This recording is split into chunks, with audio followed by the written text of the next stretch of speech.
cuando Morfeo le dice, ¿qué prefieres? ¿La Sí. pastillita que te devuelve al mundo imaginario o la pastillita que te va a traer a la realidad? Si veis la pastillita que os abre los ojos, vais a alucinar en colores con lo que realmente es la economía y cómo la estamos gestionando desde hace años. No es aberrante.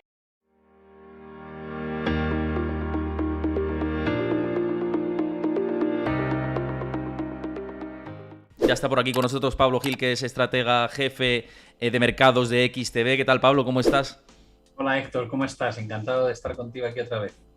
Encantado yo también de que te pases.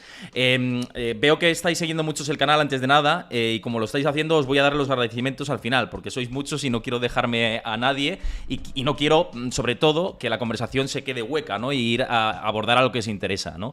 Que es todos los temas de actualidad. Y quiero comenzar por el principal tema de actualidad que tenemos ahora, Pablo, que nos ha llamado a todos la atención, tanto desde el punto de vista de los periodistas económicos como economistas y demás. Sabemos que estamos con el debate del Estado de la Nación, ¿no? Aquí en España, y se ha aprobado una medida muy llamativa que es impuestos a las grandes eléctricas, ¿no? A las energéticas por parte del Estado. Se ha propuesto esa medida, y también a las entidades financieras, que hemos visto cómo los bancos se han desplomado absolutamente en bolsa. Esto sí que te lo quiero preguntar más al uso, ¿no? De qué te parece, porque me interesa conocer tu opinión directa, ¿no? Y explayada sobre esto. ¿Qué te parece estas medidas que ha puesto sobre la mesa el gobierno? Y si, como ellos dicen, que a mí me parece extraño, esto ya sí que hago el juicio de valor, son realmente deflacionarias, ¿no? Si atacan la inflación. ¿Qué te parece a ti, Pablo? Yo creo que normalmente cuando a una compañía le aprietas las tuercas acaba trasladando buena parte de ese sobrecoste al consumidor final, ¿no? Piensa que una empresa está para ganar dinero y buscará las formas de trasladar lo que les apliques a ellos para que su margen de beneficio pues sufra lo menos posible. Es verdad, ¿no? Dices, bueno, en un sistema marginalista como el que tenemos en el sector de la energía, que los precios tan altos del gas generan unos beneficios extraordinarios, en algunos casos para algunas eléctricas, totalmente cierto. Que se implementó en su momento un sistema para permitir que los bancos accediesen a un nivel de financiación que tiene un coste que no tiene nada que ver con el de mercado, porque los tipos estaban al menos 0,50 y no querías cargarte su margen de intermediación, y ahora, en previsión de la subida de tipos, dices, bueno, se van a forrar. Es verdad. Dices, vale, que el gobierno en ningún momento ha devuelto a los ciudadanos parte de lo que está ingresando, cantidades ingentes, mucho más que antes, por el tema de la inflación. También es verdad. Si los productos suben un 100%, el IVA que ellos recaudan, ese 21, yo siempre pongo el mismo ejemplo, un artículo vale 100, IVA de 21%, ingresan 21. El artículo duplica su precio, cosa que hemos visto pasar en los últimos años. El artículo vale 200. ¿Cuánto genera de IVA? Un 21%, que es 42. Es decir, están ingresando el doble. Y la renta, la inflación sube a un ritmo del 9 o 10% casi ya, ¿no? Y dices, de acuerdo, y el salario es un 5, digo, pues, entonces eres más pobre que antes, sí. Pero a efectos de la renta, ese 5% de mayor salario probablemente te hace saltar a lo mejor a otra escala retributiva y pagas más. Y dices, en algún momento el gobierno ha dicho, señores, les estamos crujiendo por un factor inflacionista, les vamos a devolver rebajando impuestos, rebajando el IVA, lo que estamos cobrando de más. Yo no he visto que lo hagan. Por tanto, me hace gracia que sí, es verdad, dices, no vamos a permitir, yo ya lo oía así con el oído mientras estaba mirando el mercado, ¿no? No vamos a permitir que se forren, no vamos a permitirles, digo, ¿y vosotros? O sea, yo como ciudadano diría, no voy a permitir que me cobres más impuestos por algo que no es buena gestión tuya, simplemente porque encima no has visto llegar un problema de inflación. Entonces, sí a tu respuesta, pero sí a tu respuesta de una manera más amplia, hay que ser más crítico, ¿no? Estoy de acuerdo con lo que estás diciendo, pero es que además, aunque evidentemente sí que puede tener un poco efecto cortapisas, ¿no? A la banca, y sobre todo que se produzcan más movimientos de inversión, ¿no? Porque al final aumentar esa carga impositiva redunda luego en el flujo del crédito, y esto, bueno, sí que puede a lo mejor cortar parte de la demanda, pero es que la demanda, si se redirige por otro lado esa liquidez, que es lo que pretende, ¿no? 1.500 millones al año para ayudar como a los más necesitados, que sobre el papel, pues dices, oye, yo te compro el discurso, ¿no? Como ciudadano, ¿no? Evidentemente nadie quiere que nadie se quede en el camino, esto estamos todos de acuerdo, yo creo. Pero claro, al final la inflación es control de demanda, es recorte de demanda, como está haciendo la Reserva Federal en Estados Unidos, luego profundizaremos más en eso. Y al final el gobierno también está un poco atado de pies y manos con estas medidas. Me parece un poco, dándote mi opinión personal, algo que suena bonito, pero que sobre la práctica puede tener más contrapartidas, que puede recortar bastante la inversión. No sé si te parece esto a ti también. Mira, yo creo que hay un montón de demagogia y no me suelo posicionar a favor o en contra de un partido político. Creo que en general uno no se equivoca mucho cuando dice que independientemente de si son partidos de derechas, de izquierdas, de ultraderecha o de ultraizquierda, el nivel es muy bajo, ¿no? Desde hace mucho tiempo. Yo personalmente estoy muy desencantado. Solo con los españoles no, creo que en Italia es un desastre, creo que en Reino Unido mira lo que ha pasado con Boris Johnson, creo Exacto. que lo que pasaba con Trump antes y lo que pasa con Biden ahora, o sea, creo que el nivel de los políticos está muy lejos a lo mejor de lo que en otra época era y, y juegan con la ciudadanía, ¿no? Y al final, cuando los veo, intento dedicarles el menor tiempo posible, tengo que estar enterado de la actualidad económica y política y muchas veces están muy interconexión, hay una interconexión muy alta, pero me deprime mucho escucharles en los hemiciclos, ¿no? Porque creo primero que no se escuchan, nos van con su discurso, lo sueltan, su otro discurso y nunca escuchan lo que dice la otra parte, ¿no? No es un diálogo constructivo. Por otro lado, siempre te lo venden de una manera como intentando convencer a la ciudadanía, ¿no? Es como yo escucho la inflación por la guerra, digo, vamos, por favor, no me hagas reír, pero ¿cómo que la inflación por la guerra? Veremos desde agosto con inflación del año pasado. Efectivamente, si la inflación lleva siendo un problema año y pico, ¿qué me estás contando? Al menos no le pongas esos epígrafes a las frases que das, tienes que reconocer las cosas, ¿no? Cuando el Banco de España te decía vamos a crecer menos, ahí tenías a Calviño diciendo que no, que estaban equivocados, te lo decía el Fondo Monetario Internacional, no, están equivocados, te lo decía el OCDE, no, están equivocados, dices, pero no, ¿qué pasa? Que tú eres la única que tiene razón y todos los demás están equivocados. Bueno, pues resulta que no, que todos tenían razón y la que estaba equivocada era la responsable de economía. Creo que hay que ser capaz de salir a la palestra y decir, oye, mira, me he equivocado, que no pasa nada. Y pues mira, era muy complicado saber que la inflación se iba a estructurar de esta forma, o era muy complicado saber, dilo, pues no pasa nada. Pero lo que no puedes hacer es estar negándolo hasta la muerte, ¿no? Es como Boris Johnson, no voy a dimitir hasta que me echan mi partido, ¿no? Pues es un poco esa manera de actuar de los políticos que a mí me gusta tampoco, que tengo la sensación de que nunca reconocen el error, ¿no? Y los ciudadanos deberíamos exigir que fuesen, es decir, si ellos trabajasen en una empresa probablemente no duraría ni un año. No, claro. Pero el sillón es muy cómodo, debe serlo, ¿eh? No lo sé porque nunca lo he testado y no me apetece bastante. Estoy contigo en eso que lo hemos hablado en el anterior programa, además lo comentamos. Mira, te voy a trasladar una pregunta que por aquí he dejado que me parece muy interesante. Raxetobroz, no sé si lo he dicho bien, muchas gracias por comentar por aquí por el chat y dejar tu pregunta. Dice, pregunta a Pablo sobre las perspectivas del mercado inmobiliario después del verano. ¿Cómo lo ves? Bueno, vamos a ver, esta es una pregunta que mucha gente se plantea, si es una alternativa, si no es una alternativa, si va a seguir subiendo. Yo siempre digo que hay una frase que a mí me parece preciosa, ¿no? Del mundo anglosajón que dice put your money where your mouth is, que básicamente es pon tu dinero en donde tienes la boca, ¿no? En el sentido de haz lo que dices, no digas una cosa y hagas otra, ¿no? Yo en 2020, en verano de 2020, en plena pandemia, compré una vivienda, ¿no? Una segunda vivienda, y la financié a tipo fijo a 1,40. Entonces, vale, pues ya me he retratado y ya sabes lo que opino. Es verdad que los precios de verano del 2020 no son los del verano del 2022, el mercado ha subido bastante y es verdad que el tipo de interés fijo que había en aquella época probablemente estaba rondando cerca del mínimo histórico y ahora está más alto. No escandalosamente más alto, pero sí más alto. ¿Qué quiero decir con esto? Que cuando yo hago esta inversión, lo que me planteo es cuánta oferta de vivienda hay y pienso que no se parece en nada a lo que vivimos en 2008. No sé si lo recordáis, el Skyline, por ejemplo, de Madrid, eran grúas de estas amarillas, de los brazos estos que hacen para construir, ¿no? Y veías, te cruzabas todos los días con muchos camiones de mudanza, ¿no? Era una auténtica apoteosis constructora. Ya no, eso no ha ocurrido, ¿no? En parte porque el periodo justo previo al momento actual, pues hemos pasado por una pandemia que nos ha tenido en una situación de poca movilidad, menos actividad económica. Entonces yo no creo que haya un stock tan grande, ni muchísimo menos como el que había entonces. Y eso es un argumento positivo. ¿Quiere eso decir que si hay una crisis económica, como creo que va a haber, no va a afectar a los precios? Sí, pero creo que va a afectar de una manera mucho más puntual y va a depender de las zonas.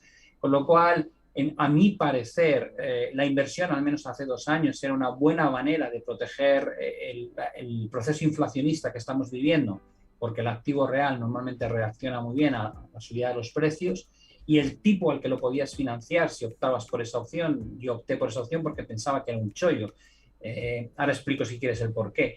Sí. Financiar a ese tipo, Bueno, 1,40 es evidentemente, un chollo. Perdona que claro, evidentemente es un ¿no? chollo. Ahora te explico un poco por qué, Sí, además, sí, ¿no? Y sí. dices, bueno, ese tipo, digo, creo que es una... Ya sabes que en entornos inflacionistas estar endeudado en principio es muy bueno si tú consigues que tu salario y tus inversiones se revalorizan al ritmo de la inflación, porque cada vez tienes menos deuda proporcionalmente, ¿no? Pero aparte, si lo tienes a tipo fijo y creías que los tipos de interés iban a subir, como pasaba en mi caso, pues estás comprando a tipo más bajo histórico que ha habido, ¿no? Nunca ha habido hipotecas más baratas a tipo fijo que estas. ¿Por qué digo que es un chollo? Digo, pues porque yo ahora mismo me compro un bono americano al 3% y arbitro. Si Claro. tengo una deuda al 1,40 y cubro la divisa por si se mueve mucho el euro dólar y tengo una rentabilidad del 1,6, luego tenemos que quitar la parte que se queda Hacienda del rendimiento, pero también tienes que quitar lo que te puedas desgravar de la parte de la vivienda. La cuestión es que al final tienes ahí, has montado un arbitraje, ¿no? Te recibes fijo a 10 años un 3% o a 15 años y pagas a 15 años un 1,40, ¿no? Eso te da una idea de hasta qué punto es un chollo. A la respuesta final es, yo lo he hecho porque creo que es interesante, creo que la caída en precio no va a ser tan grande y si se retrasa el proceso de la recesión o es menos intenso de lo que creemos, el proceso inflacionista hace que estés muy cómodo invertido en activo real. Además que estoy de acuerdo, fíjate que por aquí decían que, bueno, dejaban como una inquietud sobre si una oferta de un tipo fijo al 1,29 es una buena opción. Desde luego en el entorno actual, sí. Evidentemente, tal y como está la oferta hipotecaria, también habrá que ver qué vinculaciones te están poniendo, qué tipo de plazo, si es a 30 años, me imagino que será 30 años y demás. Si es un 1,29, me parece que es de lo más goloso que debe haber ahora mismo en el mercado, tal y como están las cosas, porque además la banca, y Pablo lo sabe bien, está ofreciendo más variable ahora mismo por las expectativas de tipos de interés del Banco Central Europeo. Pero dicho esto, y entrando en harina, ya has hablado de la recesión y todo esto, y el otro día en redes sociales, en Instagram publicabas un reel y yo te decía, luego en el directo, mañana en el directo, no sé si fue ayer o antes de ayer, digo, cuando tengamos el directo de Twitch te voy a preguntar de esto, porque hablas de o desaceleración o recesión. Y decía, hombre, tal y como está, ahora justo otra vez se ha vuelto a invertir la curva de tipos del 10 y 2 años, que es un indicador adelantado de recesión, otros que ya hablamos en el anterior directo, ¿no? Y estábamos hablando del final del ciclo. Claro, pensar que la Reserva Federal en concreto en Estados Unidos no se va a pasar de frenada, y sobre todo aquí en Europa, con lo que tenemos con el euro, que luego vamos a profundizar más en el euro, pero la guerra de Ucrania, el euro, Alemania, que tiene el récord absoluto de los precios al por mayor, ¿no? Claro, esto te está indicando, parece que los caminos, como suelen decir, indican a Roma, ¿no? Pues aquí están indicando a recesión en Europa y en Estados Unidos, cuanto menos recesión técnica, y no, resulta raro pensar que no se van a pasar de frenada. No sé, Pablo, cómo ves todas este binomio Mira, Europa-Estados Unidos. yo creo que vamos en el mismo bote, ¿no? Aunque Christine Lagarde, la presidenta del BCE, siempre se empeña en intentar decir que el ciclo europeo no se parece al ciclo estadounidense, no se parecerá, pero como rima, madre mía. Porque lo cierto es que estamos experimentando cotas de inflación muy similares y, y la verdad también es que llevamos un decalaje de un trimestre, pero quitando ese decalaje de un trimestre empezamos a recuperarnos un trimestre más tarde, la inflación llegó un trimestre más tarde, pero por lo demás el parecido es asombroso, ¿no? Como se suele decir, digo, si tiene pato, o sea, si los pies son de pato y las alitas son de pato y el pico es de pato y hace cuacuá, pues será un pato, ¿sabes? O sea, es que no sé por qué hay veces que intentamos, y la explicación más obvia suele ser la correcta, ¿no? Como dice la navaja de Ockham, pues al final, en este caso dices, ¿qué tenemos? Dices, mira, el coste de producción más alto que recuerdas jamás. Estamos hablando en España 40%, en Alemania 30% de subida respecto al año pasado. Vale. ¿Cómo está la confianza? Ha salido el CEU hoy en Alemania, la más baja desde los últimos 14 años. Solo equiparable a 2011 con la crisis periférica y al año 2008. ¿Cómo es la realidad de la inflación? Digo, pues no ha dejado de subir, todavía no sabemos dónde está el techo, 8,6. ¿Se ha solucionado la guerra? No. ¿Tenemos una corrección importante en el precio del gas? No. ¿Puede pasar que Rusia como amenaza nos corte el suministro y que ya no se reabra el Nord Stream 1 que está ahora mismo en mantenimiento? Pues es muy probable. ¿El invierno se presentaría en ese caso muy complicado? Pues sí. ¿Tenemos que subir tipos? ¿Qué diablos? ¿Cómo no vamos a tener que subirlos? Estamos al menos 9% de tipo de interés real, más vale que los subamos. ¿Cuánto? Deberíamos subirlos un montón. Empezaremos por 0,25 el día 21 probablemente, luego subiremos 0,50 supongo en septiembre y otro 0,50 más adelante. A lo largo del año iremos viendo subidas. ¿Qué pasa cuando encareces el coste del dinero? Digo, pues nada, que haces más complicada la vida al ciudadano y al empresario y por tanto se consume y se invierte menos. Así de sencillo. Con todo lo que hemos dicho, ¿crees que es factible que la economía europea sufra? Digo, creo que es muy probable. ¿Ese problema es global o es local? Digo, no, es global. Están subiendo tipos en el mundo entero. ¿Cuánta deuda hay en el mundo? 305 trillones de dólares o expresado en billones europeos, 305 billones. Nunca ha habido tanto. Es un 355% del PIB del mundo. ¿Qué va a suponer encarecer el coste del dinero en un mundo ultraendeudado? Digo, bueno, pues creo que no hay que ser muy listo para saberlo, ¿no? Al final dices, desconoces el resultado final, pero todo lo que vas marcando, todos esos tics que vas haciendo, dices, hombre, como tú dices, pues todos los caminos parece que apuntan en una dirección, ¿no? Entonces, ahora mismo, como mínimo hay que ser muy cauteloso. Yo creo que la recesión casi va a ser inevitable, ¿no? En esa lucha por devolver la inflación a un entorno más normal. Y la pregunta es cuánto dure esa recesión y cómo de profunda sea, más que si va a haber o no va a haber recesión. Y la pregunta también es cuánto más normal va a ser la inflación. Una inflación más normal, pero claro, inflaciones del 1%, del 0,5%, como teníamos antes, negativas, ¿no? Deflación.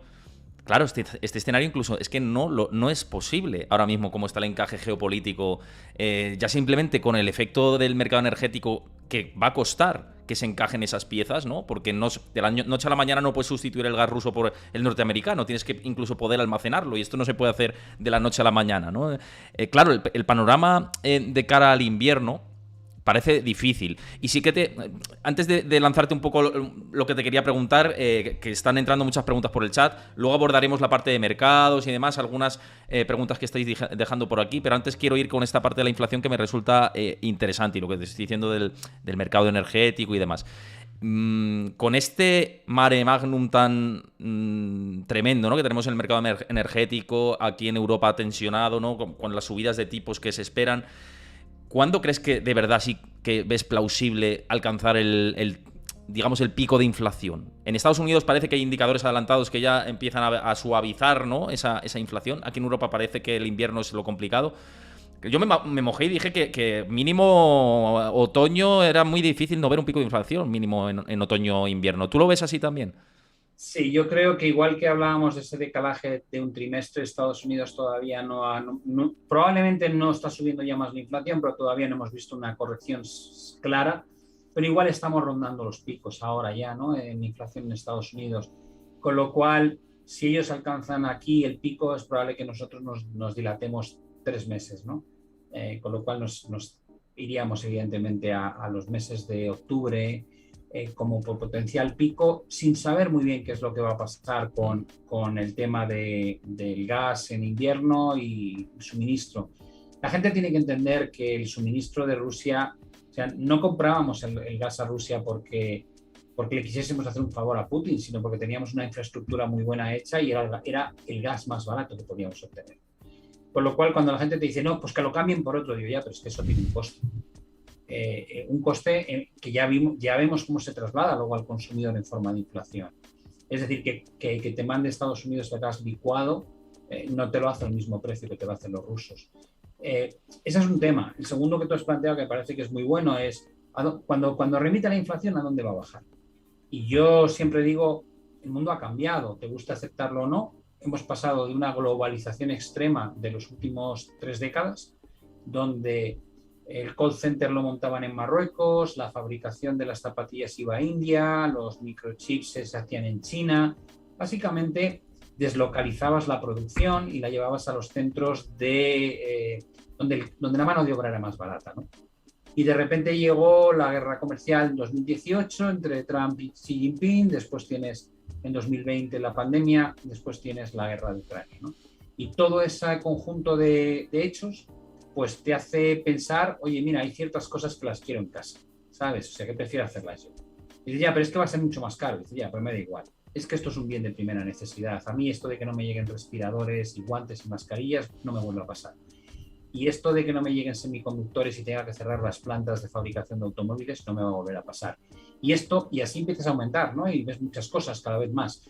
Y dices, vale, ¿qué quiere eso decir? Que estás abandonando parcialmente el mundo de la globalización para hacerte un poquito más proteccionista.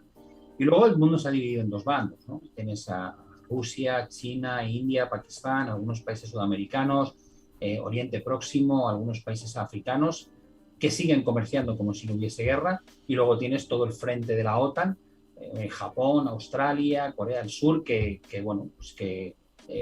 han hecho el otro bando, ¿no? Y las relaciones comerciales entre uno de los bandos o dentro de uno de los bandos es muy fluida, y las relaciones comerciales cuando sales del bando y te vas al enemigo, para llamarlo de alguna manera, pues son muy distintas, ¿no? Ya hemos visto cómo vende Rusia el petróleo, por ejemplo, a India y a Pakistán y a China, que no tiene nada que ver con los precios que hay en el resto del mundo. Y un matiz con esto, Pablo, que venden el petróleo a India y Europa se lo compra a India. Es que... al final llega la sensación de decir, el mundo, no puedes pretender que volvamos donde estábamos si el mundo ha cambiado por el camino, ¿no? Y yo creo que la gran pregunta es, ¿puede estar el suelo de inflación en el 2%, por ejemplo, ¿no? Es una pregunta, parece baladí, ¿no? Y dices, es una tontería. Y digo, no, perdona, es que si la inflación está al 2%, los tipos no pueden estar al cero. Porque la idea de los tipos al cero o al menos 0,50 era porque la inflación no alcanzaba el objetivo del 2%. Pero si tú la inflación la tienes estructuralmente en torno al 2%, entonces los tipos de interés tienen que estar en lo que llamamos el nivel neutral. El nivel neutral no es el 0% ni el menos 0,50. Tal vez el nivel neutral sea en 1,5%, 2%. ¿Y por qué importa? Digo, porque el mundo está ultra endeudado y no es lo mismo pagar la deuda al 0% que al 2%. Entonces, tal vez descubramos que uno de los pilares de todo lo que hemos tenido, que es tipos ultra expansivos, pues es algo que no va a volver. Y bueno, y eso te da mucho que pensar, ¿no? De cómo está cambiando el mundo y qué se puede esperar que ocurra en el futuro. Oye, aprovecho para saludar a toda la gente que se está conectando, que estáis lanzando por aquí vuestras inquietudes en el chat. También aprovecho para decir que tengo el canal de Discord, que ahora os lo va a mandar por ahí Varo, el moderador, para que os unáis, donde estamos haciendo comunidad y poco a poco pues haciendo nuevos aportes. Os invito a que os unáis, que ahí es donde tengo la comunidad. Y también a los que no lo habéis hecho, seguid el canal también, que hacemos contenido de este tipo habitualmente. Intentamos desde aquí, desde mi canal de Twitch, aportar este valor añadido que no hay tanto dentro de esta plataforma, así que os invito a que lo hagáis. Y siguiendo un poco con esto, porque antes había entrado, Pablo, una pregunta del dólar, y digo, hombre, es el tema que hay que tocarse, ¿no? Si a todo esto que estamos diciendo le añadimos el cóctel de cómo está el tipo de cambio y que el euro ha llegado incluso intradía a perder esa paridad por momentos y que está en paridad directamente. Claro, preguntaban, ¿a qué se debe tan fortaleza el dólar? ¿No? Preguntaba un usuario por aquí por el chat. Bueno, primero, si puedes contestar esto, que yo lo sé, pero para la gente que no lo sepa y lo conozca. Y segundo, y esta sí que ya la abordo yo y lanzo el tema de debate, si ves más debilidad del euro a partir de ahora, pese a esas micro subidas de tipos de interés del Banco Central Europeo, ¿puede hacer algo Lagarde para frenar esta caída? ¿Puede hacer algo el BCE? ¿Cómo lo ves? Bueno, pensemos que cuando comparas dos divisas de economías desarrolladas, no cuando comparas el dólar con la lira turca, ¿no? Que esos son dos mundos. Pero cuando tú miras, por ejemplo, el dólar respecto a la libra o respecto al euro o respecto al yen, básicamente lo que marca el tipo de cambio, más alto o más bajo, es el diferencial de tipo de interés. El inversor por defecto quiere estar invertido, comprado de la divisa que tiene un tipo de interés más alto, ¿no? Es como te remuneran tu dinero y no quieres tener la divisa que paga un tipo de interés más bajo. Entonces, ¿qué es lo que está pasando? Pues desde principios de este año la Reserva Federal tomó cambió el rumbo, ¿no? Con su política monetaria, y hemos visto cómo de repente pues, va a situar los tipos muy probablemente por encima del 2% ahora, a finales de este mes, mientras que el Banco Central Europeo hoy todavía tiene los tipos en el menos 0,50 y plantea como la opción más probable una subida de 0,25. ¿Eso qué quiere decir? Pues que de repente vas a tener a Estados Unidos con más de un 2% de tipos y en Europa menos 0,25. A medida que eso se va fomentando, esa diferencia se va ampliando, el dólar tiende a fortalecerse respecto al resto de monedas. No lo está haciendo solo contra el euro, lo está haciendo contra prácticamente la totalidad de monedas del mundo. ¿Qué más favorece al dólar? Dices, bueno, estamos en un entorno de inestabilidad, ¿no? Una guerra. ¿Qué divisa quieres tener tú como refugio? Digo, bueno, pues la divisa que es con la que se comercia más en el mundo, que en este caso es el dólar estadounidense, con lo cual se le juntan el factor refugio y el factor diferencial de tipos, y eso hace que el dólar pues tenga este comportamiento de apreciación tan grande que estáis viendo. Ahora la pregunta es, ¿qué tiene que hacer el BCE? El BCE tendría que hacer tantas cosas. Tantas cosas que no hace. Sí, sí. Tantas cosas distintas a las que ha hecho. Vamos, es como decir, no hay riesgo, es como cuando veo las viñetas de los dibujos animados, ¿no? Que no hay riesgo y ves que el camión está a punto de arrollarle. Bueno, pues igual, ¿no? La inflación es temporal o es transitoria, no hay problema, nosotros estamos como en Estados Unidos, llevamos viendo esta cantinela tanto tiempo hasta que finalmente dices, asúmelo. O sea, ni te has enterado de lo que se te venía encima y tienes una inflación que no veías desde los años 80, ¿no? Y no te has movido todavía, has estado comprando deuda hasta el mes pasado. Hasta hace 15 días estabas comprando deuda, es que se dice pronto. Con lo cual dices, ¿qué tiene que hacer? Tiene que hacer como ha hecho la Fed. Un acto a lo mejor de reconocimiento, ¿no? Porque yo te transmití en directo la última reunión de Powell y creo que fue pues muy transparente, ¿no? Diciendo que se habían confundido. De hecho, salió también Janet Yellen, la secretaria del Tesoro de Estados Unidos, el mismo día, diciendo que lamentaba haber cometido el error de haber llamado transitoria a la inflación. O sea, fue un mea culpa clarísimo por parte de ambos. Eso no lo ha hecho nadie en el Banco Central Europeo todavía. Creo que es obligatorio que lo hagan, que salgan y digan, no, nos hemos equivocado, pero vamos a ponerle remedio, que es lo que ha hecho la Fed. Y a partir de ahí, sí, es un bofetón para el inversor, porque lo que le estás diciendo es, ahora os vais a enterar, ahora la hipoteca os va a salir mucho más cara, vamos a encarecer el endeudamiento y os vamos a pegar no solo por el lado de la inflación, sino también por el lado de los tipos. Pero es la única forma que tenemos de reducir las presiones de inflación. Si hacen eso, el euro dejará de perder terreno contra el dólar, porque la gente verá que el Banco Central Europeo empieza a luchar realmente en un tú a tú con la Reserva Federal, ¿no? Y devolvería parte de la credibilidad al euro. Pero no está en el ADN de Christine Lagarde, que es más política que economista, al menos en mi opinión, y entonces me extrañaría que vaya a ocurrir. ¿Hasta dónde puede llegar? ¿No? La última pregunta que me has hecho. Pues hombre, yo creo que psicológicamente este nivel de 1.00 es muy interesante, además coincide con la base de un canal estructural, y yo ahí espero que rebote.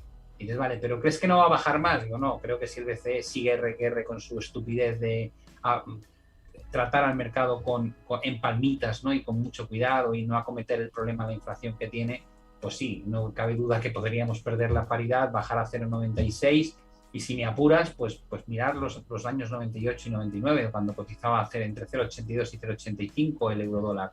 Lo que pasa es que eso nos explota en la cara por otro lado, tenemos que pagar el petróleo en dólares, ¿no? Más inflación, cual, pues, eso te iba a decir. Claro, entonces es que estamos en un sitio muy complicado. Es decir, si la gente viese la realidad macroeconómica como deberían verla, no. Esto es como en Matrix financiero, ¿te acuerdas de la película, Héctor? Ayer además vi justo la última entrega, que estaba en, no me acuerdo qué plataforma ahora mismo, pero la vi justo, o sea que total, la comparativa al caso. ¿No? Cuando Morfeo le dice, ¿qué prefieres? ¿La pastillita que te devuelve al mundo imaginario o la pastillita que te va a traer a la realidad? Pues si yo tuviese la opción de ofreceros la pastillita, os diría, si veis la pastillita que os abre los ojos, vais a alucinar en colores con lo que realmente es la economía y cómo la estamos gestionando desde hace años. No es aberrante. Entonces, tenemos muchos problemas y tenemos el problema de las primas de riesgo, ¿no? Y el famoso sistema antifragmentación del que habla el BCE, ¿no? Que antes te preguntaban, por cierto, en qué consistía esto. Aprovechando que dices esto, como antes un usuario lo ha preguntado por aquí, digo, luego se lo traslado. ¿Sí puedes explicar brevemente en qué consiste esta herramienta? Sí, mira, a partir de 2015 en Europa empezamos a implementar programas de quantitative easing o QE, que básicamente consiste en que los bancos centrales creaban dinero de la nada y con ese dinero que creaban de la nada, que es aumentar la masa monetaria, compraban deuda de gobiernos y deuda de empresas a mansalva, a ritmos de 120.000 millones al mes. Al comprar el bono, la rentabilidad del bono baja, que es como el equivalente al precio del dinero a distintos plazos. Entonces, era una manera de abaratar, para que nos entendamos lo que costaba financiarse. Con la pandemia abrimos el programa y en lugar de la APP lanzamos una cosa que se llamaba el programa PEPP, que era programa de emergencia contra la pandemia. Y cantidades estratosféricas.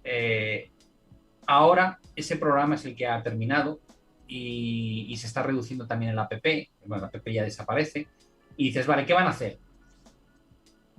No van a seguir comprando o incrementando las compras mes a mes, pero van a renovar todo aquello que vence. Imagínate que hace 2 años compraban bonos 2 años, pues esos bonos ya vencen, pues lo que van a hacer es volver a comprar otra vez bonos 2 años por el mismo importe del que vence.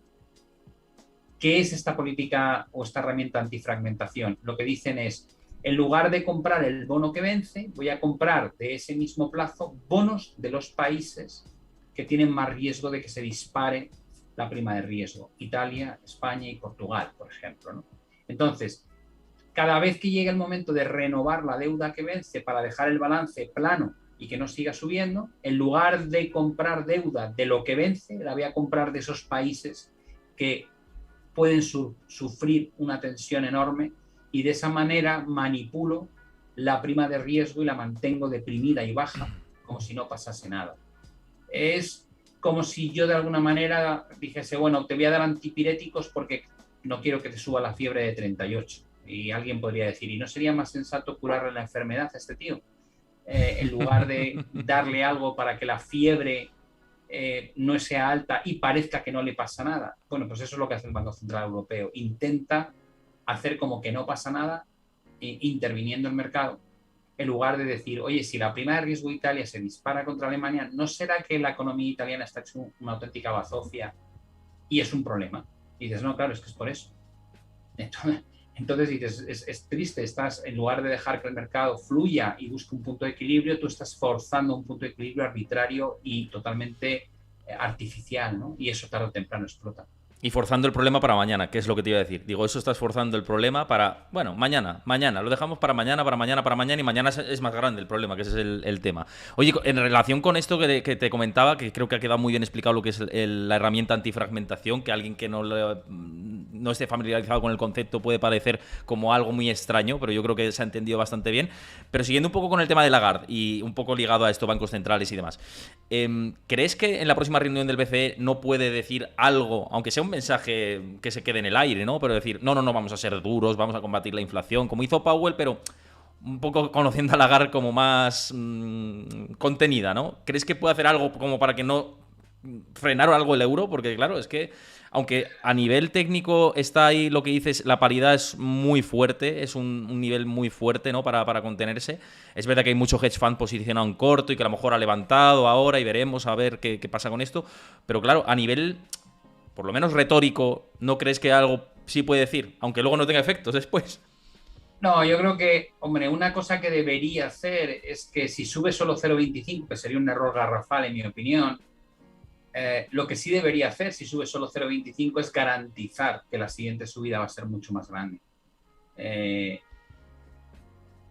No dejar abierto la idea de, y si hace falta, no, si hace falta, no. Es como decirle, señora, es que hace falta hace ya meses. O sea, ¿cómo si hace falta? Esto es como, que no me malentienda nadie, ¿no? Pero es como decir, peso 180 kilos, si hace falta que adelgace, dices, no, hombre, no, si pesas 180 kilos, claro que hace falta que adelgaces. O sea, tienes un problema de metabolismo, de corazón, etcétera, etcétera, de salud, ¿no?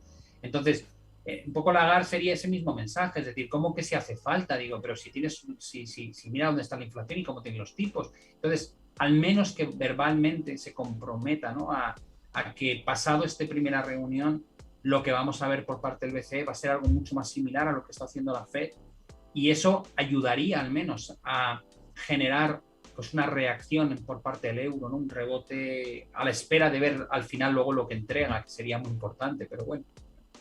Y en relación con esto, mira, José Plocu, que muchas gracias por dejar la pregunta antes por aquí por el chat. Hay algunas que se me están pasando, pero más o menos las más relevantes os las voy cogiendo y me las voy guardando, las voy apuntando por aquí. Perdonadme porque os están entrando muchas y luego también yo quiero abordar muchos temas, ¿no? Por mi parte. Pero te decía por aquí, ¿cómo podemos cubrir el riesgo divisa de las inversiones en dólares? Con todo esto que estábamos diciendo antes del euro y demás. Hombre, si tú te compras el bono estadounidense a estos precios, lo que tienes que hacer, si tienes miedo de que el euro rebote contra el dólar, es comprarte euro-dólar, lógicamente en el mismo importe nominal en el que inviertes en Estados Unidos, ¿no?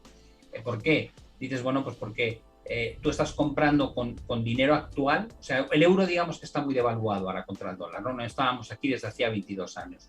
Con lo cual dices, si yo compro ahora un activo estadounidense y de repente el euro contra el dólar se va a 1,15, yo tengo una pérdida de 15% vía tipo de cambio, ¿vale?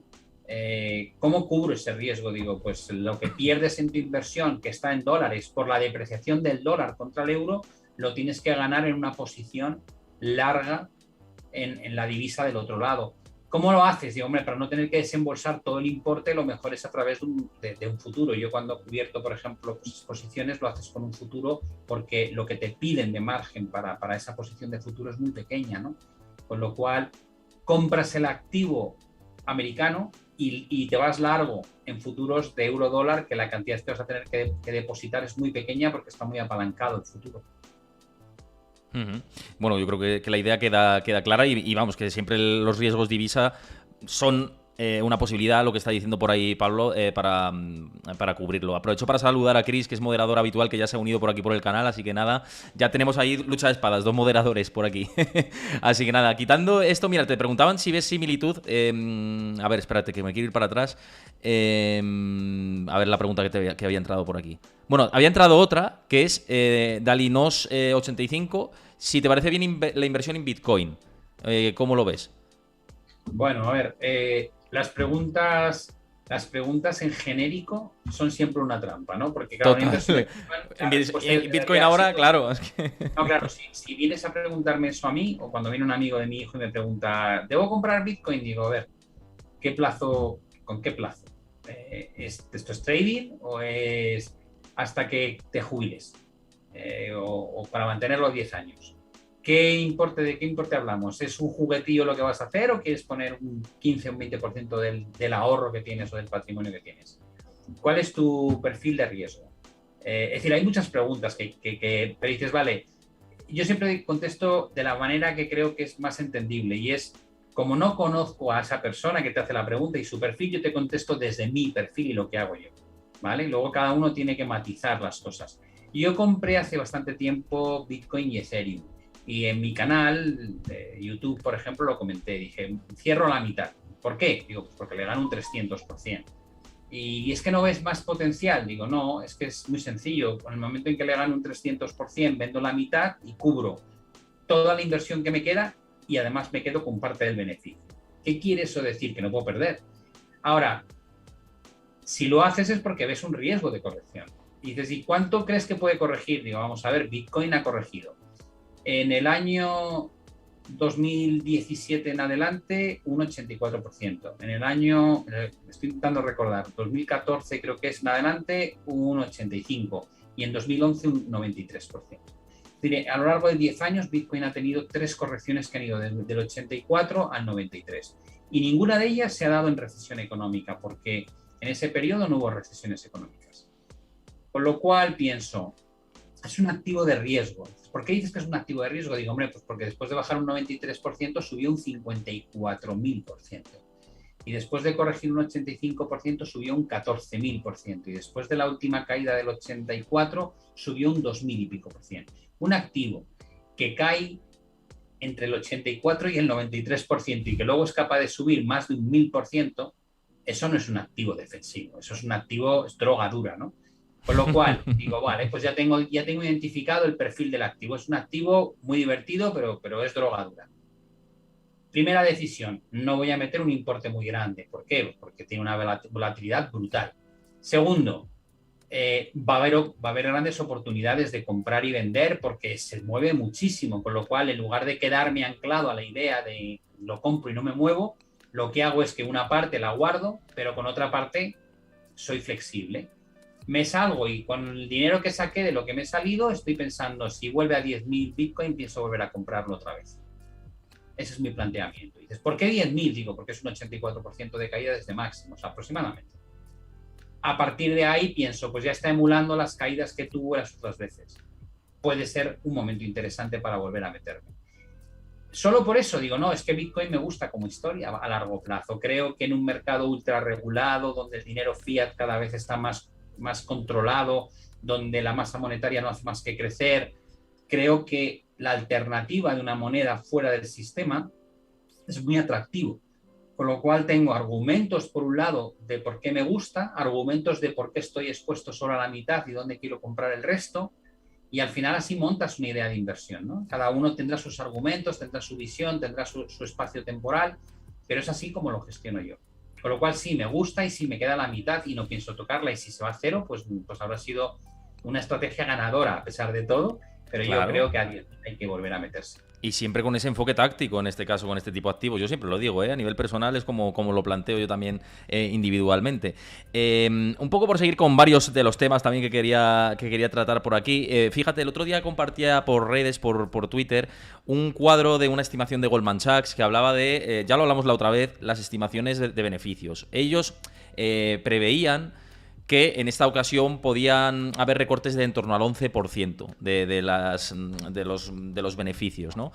Y que la crisis, en este caso, si llega una recesión, podría ser de 4 trimestres. La otra vez ya hablamos de, 2 trimestres igual, viendo el panorama global se queda corto. ¿Te parece acertada un poco esta visión que tiene Goldman? O incluso con ese recorte de beneficios puede ser moderado incluso, porque ha habido crisis que han recortado un 14, un 16, un 17, ¿no? Un 11 quizá, no sé, viendo el clima global, si viene una crisis fuerte, veremos, ¿no? Mira, el modelo de la Reserva Federal de Nueva York dicen que va a haber recesión este año y el que viene. Es decir, todo el año que viene en recesión y este año acabamos en recesión. O sea que el propio modelo de la Reserva Federal te está indicando, de una de las reservas federales de Nueva York, pues te está indicando que el riesgo está ahí, que no es. Y la Reserva Federal de Atlanta apuesta por su modelo macroeconómico, que este trimestre va a salir un menos 1,9 de crecimiento, el crecimiento del anterior fue menos 1,6, con lo cual si aciertan estaríamos ya en recesión. Establecer dónde va a caer los resultados es difícil, pero que la subida de tipos que estamos protagonizando y que pretende hacer la Fed va a pegar un palo a los resultados, a mí no me cabe la menor duda. Creo que todavía hay una señal muy evidente de por qué estamos tan lejos del suelo del mercado, ¿no? Y es porque todo el mundo está intentando adivinar dónde está el suelo. Todo lo que yo veo es dónde va a volver la Fed a ayudar a los mercados. Digo, ¿pero por qué es que la Fed va a ayudar a los mercados? No, porque como lleva 10 años haciéndolo, digo, ya pues no tenía inflación, ahora tiene un problemón de narices. Que es lo que le llaman la put de la Fed, ¿no? ¿Dónde está la put de la Fed? ¿Dónde está el suelo de los beneficios? Digo, pero ¿tú te acuerdas las conversaciones que teníamos en 2008 o en 2001, 2002? Digo, las conversaciones es, ¿cuál es el próximo banco que va a quebrar? Nos vamos a hacer un corralito tipo Argentina. ¿Qué país va a hacer default primero? Cómo nos gustan las temáticas, y ahondar en Claro. Yo me acuerdo que me preguntaban, ¿qué es mejor, llevarse el dinero a Suiza o llevárselo a Irlanda? Esas eran las preguntas que a mí me hacían, no dónde está el suelo de mercado. ¿Por qué? Porque nadie quería comprar. Porque el panorama era tan feo que lo último que alguien te preguntaba es ¿dónde compro? En 2002, que el Nasdaq había bajado un 83%, te aseguro que nadie estaba buscando el suelo del Nasdaq. Se hablaba de que otra compañía iba a quebrar después del 80% del Nasdaq que había quebrado ya. Con lo cual, cuando ahora veo esta temática, tú me hablas de 4 trimestres de recesión y pienso, si nos pasamos 4 trimestres con recesión, probablemente las perspectivas de beneficio, en lugar de buscarle un suelo, se van a pasar del otro lado. Claro. Lo que la gente va a empezar a decir es, va a ser como en 1929. No, va a ser como en 2008. Vamos a caer a 12 veces. beneficio. Y eso supone 2.500 del SP. Ese será el lenguaje correcto para encontrar un suelo. Ahora hablan de 3.000. Fíjate que ahora hablan de 3.000, que es lo que dices. Se están buscando los suelos, hablan de 3.200, que por Fibonacci y demás es como donde sería el siguiente nivel, ¿no? 3.000 si lo hablas en términos psicológicos, 2.500 si hablas del tema de la subida desde el COVID, o 2.200. Pero claro, es que es lo que estás diciendo, ¿no? Que luego tendemos a ser catastrofistas y entonces ahí igual sí que ahí es el momento de compra, en ese momento. Claro, si normalmente el clima, cuando la gente es catastrofista es porque ya ha vendido.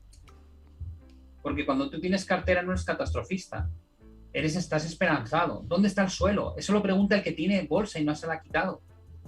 ¿Dónde está el suelo? ¿Hasta dónde va a durar la tormenta? Claro. Cuando tú ya te has deshecho de tus inversiones, entonces te vuelves súper negativo. Esto es el fin del mundo. Digo, hombre, claro, ahora quieres que sea el fin del mundo porque tú ya has vendido, con lo cual ya no te lleva a un problema, ¿no?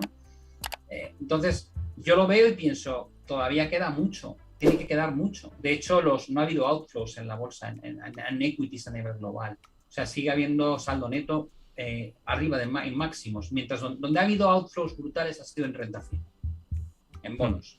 Sí. El otro día, pues un analista que ha pasado por aquí varias veces, que es José Basagoiti, no sé si lo conoces y tal, que hablaba con él por Twitter y me parecía que compartió un dato interesante. Dice, estamos de manual en lo que es el ciclo económico. Primero, capitulación de los bonos, luego vendrá el de la bolsa y tal. Digo, bueno, los bonos igual algo le queda. Está ya llegando a la capitulación y es verdad que estamos viendo ya niveles viendo ese final, eso está claro. Pero la bolsa, el minorista sigue. Y no ha habido capitulación por ningún lado. Y luego los niveles de recompras, que antes no me acuerdo quién lo preguntaba por aquí, un usuario.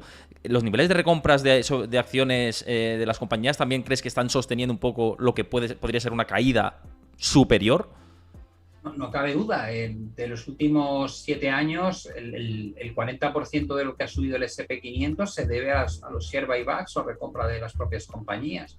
Y dices, bueno, ¿te parece bien? Porque hay un debate, ¿no? La gente dice, ¿te parece bien? ¿Te parece mal? Digo, no tengo ningún problema en que recompre. O sea, ¿cómo le voy a decir yo a una compañía en que tiene que gastar el dinero que gana? Ahora sí, lo que sí me parece fatal es que dices, mira, si tú quieres quemar el dinero recomprando tus propias acciones para hacer que el valor en bolsa suba más y que los directivos ganen una pasta en su retribución a través de stock options, me parece muy lícito. Mientras que tu junta de accionistas lo apruebe y luego nadie te saque los colores, pues perfecto. Ahora, eso sí, cuando hay una crisis, no vengas a mí, gobierno, a decirme que necesitas un plan de rescate. Porque si has estado haciendo esto con tu dinero en lugar de creando mayores reservas o preparándote para las vacas flacas, es tu problema. Ahí tienes Adidas, que en febrero estaba recomprando acciones y en marzo estaba pidiendo un rescate al gobierno alemán, ¿no? Porque el rescate, no nos olvidemos, es nuestro rescate, no el de ellos. Es decir, cuando el gobierno se endeuda para rescatar a Plus Ultra o para rescatar a otras compañías del sector, me da igual, que tenga que ver con la aeronáutica, que tenga que ver con el petróleo, lo que hace es endeudarse, porque no tiene superávit, tiene déficit, se endeuda. Total. Y esa deuda, tarde o temprano, aunque la gente no lo entienda, va a haber que pagarla. Y la única forma de pagarla es o tiene mayores ingresos, que solamente lo consigue, o bien con un mayor crecimiento económico, que es imposible porque cada vez estamos más endeudados, con lo cual estamos trayendo bienestar futuro al presente. Por eso Japón nunca ha crecido más de lo que crecía en los 80, sino que va a peor cada vez, y los demás vamos por el mismo camino. O tienes la segunda opción, subir la carga impositiva, es decir, que te suban el tipo impositivo, y así también recaudan más, para pagar esos impuestos que han servido para salvar a un montón de corporates o compañías que han estado haciendo barbaridades con sus balances y con el destino de su dinero. Con lo cual, digo, haz lo que quieras, pero saca una ley que diga que cualquier compañía que los 3 años anteriores a una crisis haya estado recomprando sus propias acciones no tiene derecho a ningún tipo de ayuda. Ya está, ya verás qué rápido dejan de recomprar acciones. Lo de siempre, Pablo, de socializar el error del otro. Es que ya el ciudadano siempre tenemos que aquí apechugar. Esto es lo de siempre. Héctor, tenemos un sistema capitalista para la ganancia y socialista para la pérdida. Es la cosa más absurda que hay.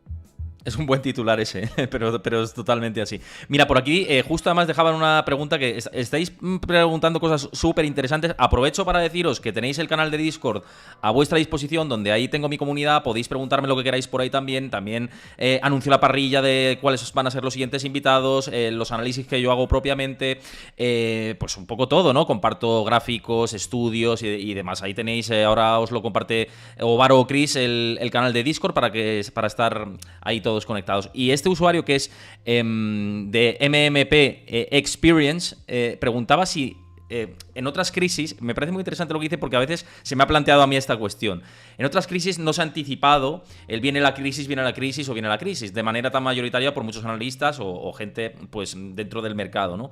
Y dice, ¿no está como muy anunciado todo y predicho como para que esto pase? Es verdad que yo lo dije además en Twitter, digo, esta puede ser quizá la recesión más cantada de la historia, porque es verdad que es como muy blanco y en botella, ¿no? O es lo que parece.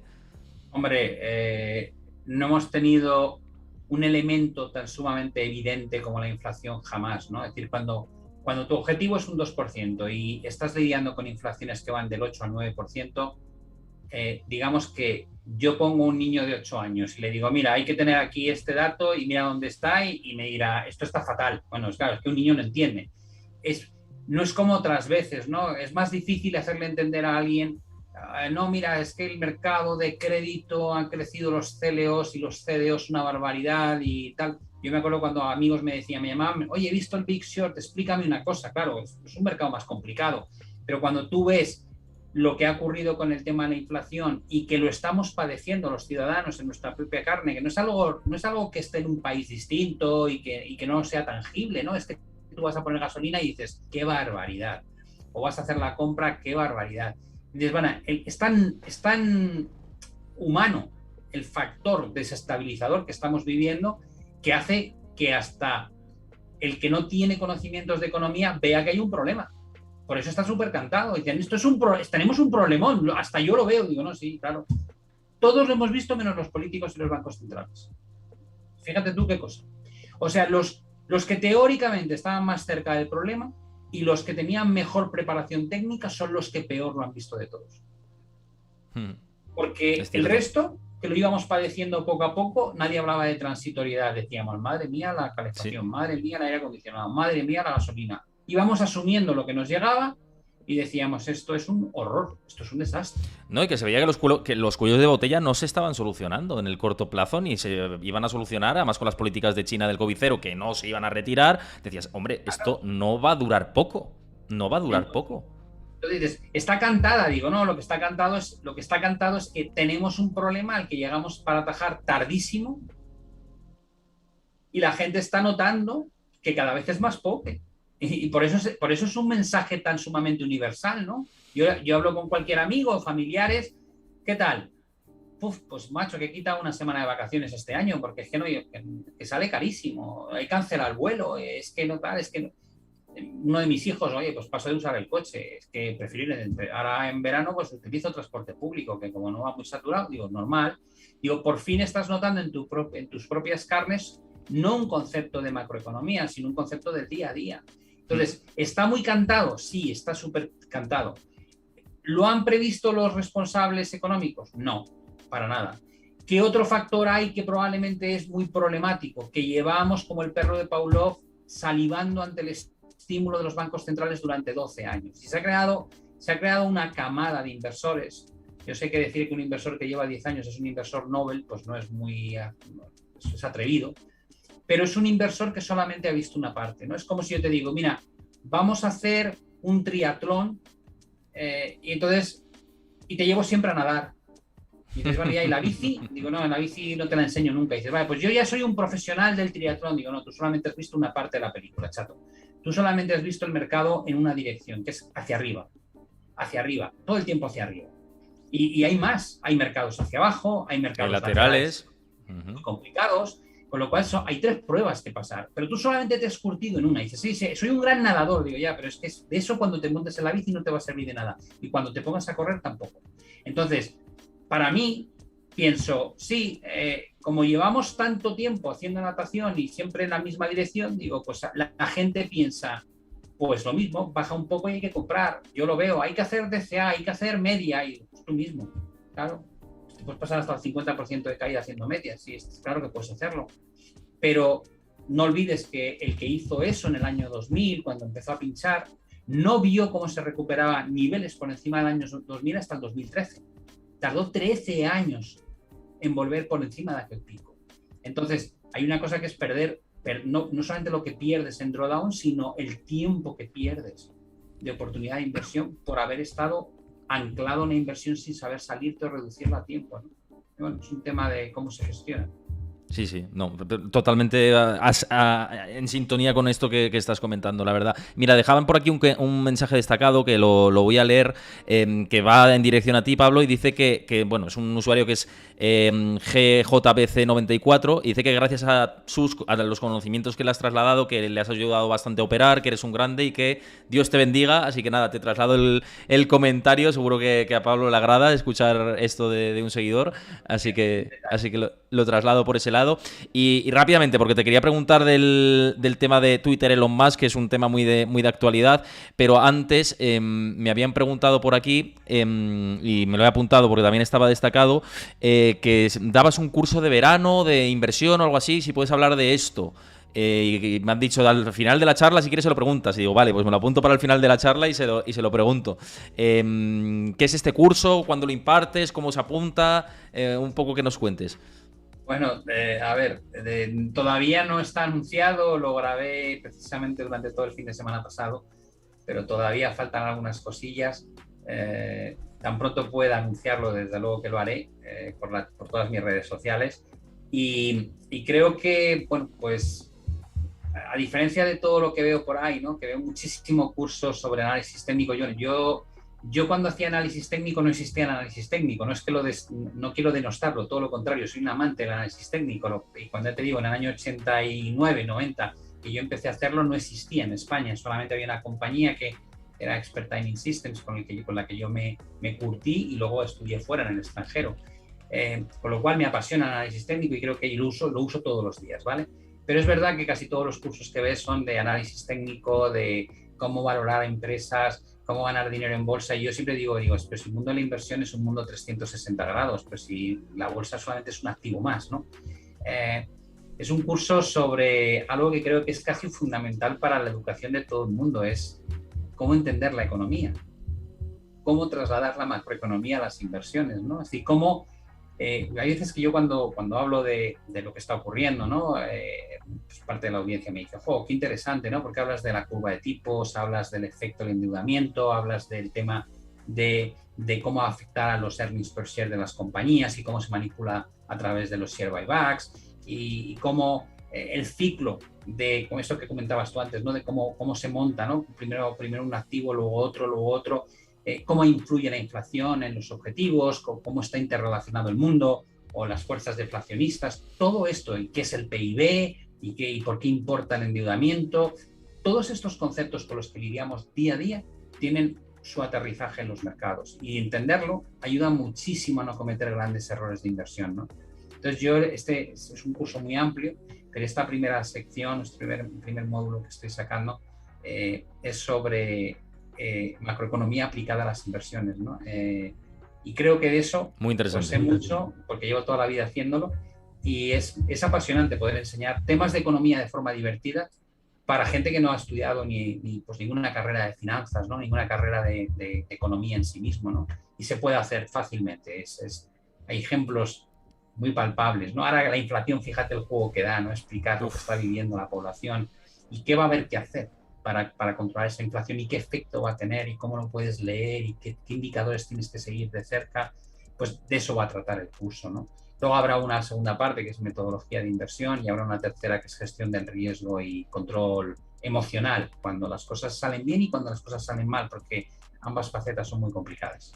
En cualquier caso, lo anunciarás por tus redes, ¿no? Las condiciones del curso, las plazas que hay para la gente que se pueda apuntar. Pues aprovechad, apuntarlo, estad pendiente a Pablo Gil en todas sus redes sociales. Aprovecho para recomendar que le sigáis, que seguro que la mayoría que estáis por aquí le seguís ya, pero los que no, pues hacedlo. Seguid a Pablo, que es un fenómeno y la verdad que ya lo estáis viendo durante toda esta charla, que es fantástico escucharle y debatir con él y charlar con él.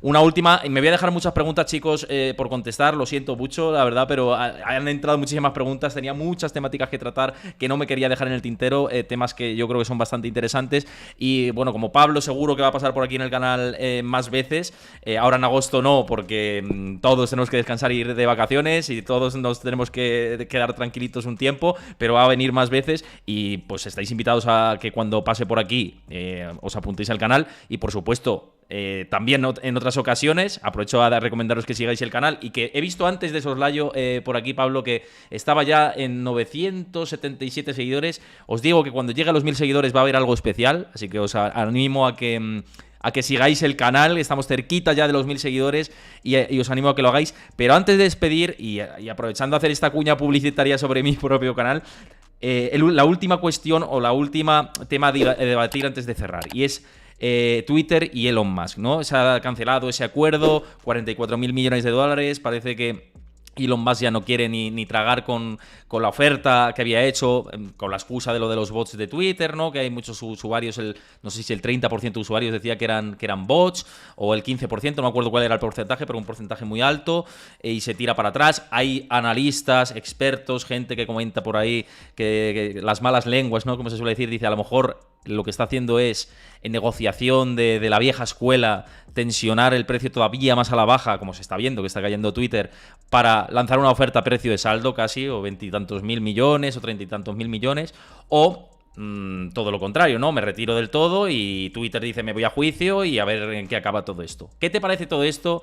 ¿Crees que Elon Musk está jugando a esto? ¿A depreciarlo para hacer otra oferta? Esto es mojarse mucho, ¿no? Pero, ¿cómo lo ves? Bueno, a mí me encantaría tener la capacidad de meterme en la cabeza de Elon Musk, al menos. Uy, eso nadie, yo creo. Eso es difícil. Pero es un tío complicadísimo, ¿no? Siempre se dice que los genios tienen esas vertientes de locura, ¿no? A la vez que de genialidad. Y yo creo que a Elon Musk le pasa un poquito esto. Pero yo solamente puedo comentar lo que me parece evidente, ¿no? Que es cuando Elon Musk hace el anuncio por Twitter, su acción valía un 30% más de lo que vale hoy. Y evidentemente no lo va a pagar sacando el dinero del bolsillo, o sea, va a tener que desinvertir, ¿no? Ya lo vimos que vendía parte de sus acciones. Pero bueno, el mundo es relativo, ¿no? Tú cuando quieres comprar una cosa, esto es como dices, si tú tienes un patrimonio, si eres un afortunado y tienes un patrimonio de 2 millones de euros, pues comprarte una casa de medio millón a lo mejor no te parece mucho. Pero si tu patrimonio, por la razón que sea, se colapsa, ¿no? y se te queda en 300.000, la misma casa de 500.000 te parece inabordable, ¿no?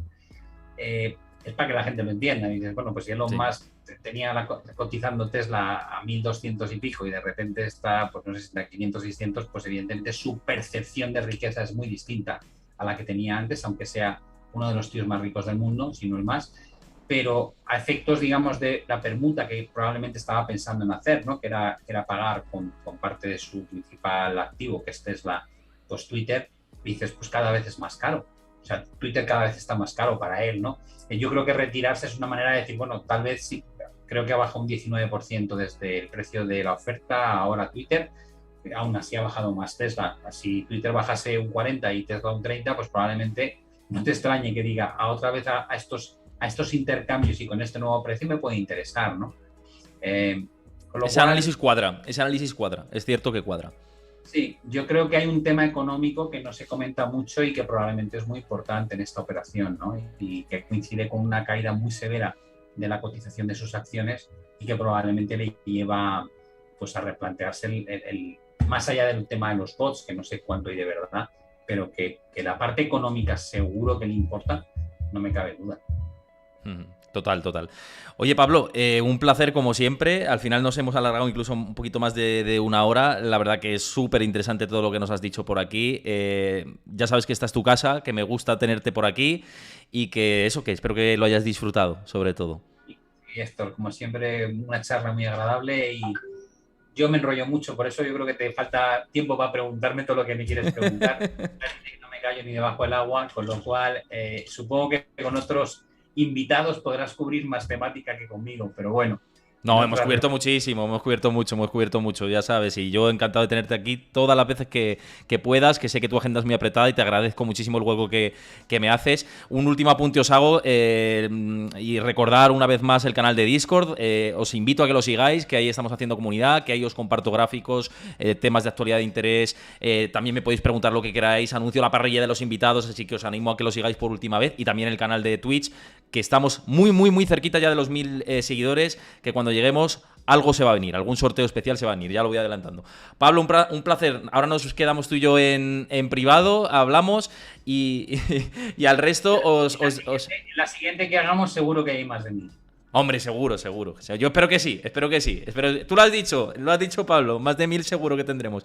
Y lo dicho, mañana os espero, 6 de la tarde, viene un capítulo de Let's Talk, que para los nuevos os digo que los miércoles entrevisto, hago unas charlas dinámicas con personas tanto del mundo de la economía como del mundo que no es de la economía, y en este caso mañana viene a las 6 de la tarde Jesús Tortosa, es un ex deportista olímpico del mundo del taekwondo y que bueno, nos va a decir cómo pasó del mundo del deporte a luego invertir en cripto y dedicarse a la blockchain y todo esto. Cómo dio el salto del deporte olímpico a esto. Así que Pablo, no te lo pierdas, mañana también, 6 de la tarde, Let's Talk con Jesús Tortosa, viene un programón. Lo dicho, chicos, gente, un abrazo a todos, muchas gracias por estar aquí y espero que os cuidéis mucho. Mañana 6 de la tarde, cuidaos mucho. Hasta luego.